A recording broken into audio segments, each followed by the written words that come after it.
My grootste fout was om al die tyd net te gescroll het. Ek het vir dae op social media gescroll, maar min het ek geweet my foon kan actually ATM raak vir my.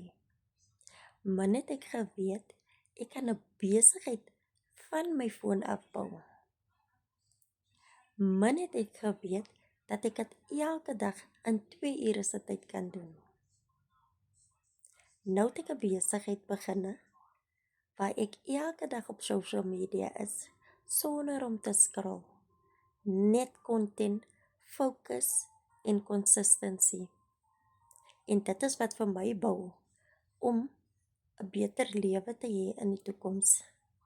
So mamma, as jy is soos ek, moeg is van werk van 'n paycheck tot 'n paycheck, met 4 kinders, en jy weet mos hy by jou nie vir jou nie, is dit dalk 'n oplossing vir jou. Hou op scroll en kyk hoe jy 'n ekstra inkomste kan bou.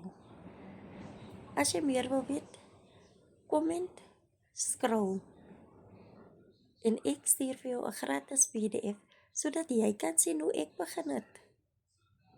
En so kan jy ook begin om jou lewe te verander met 'n ekstra inkomste wat jy van jou foon af kan doen.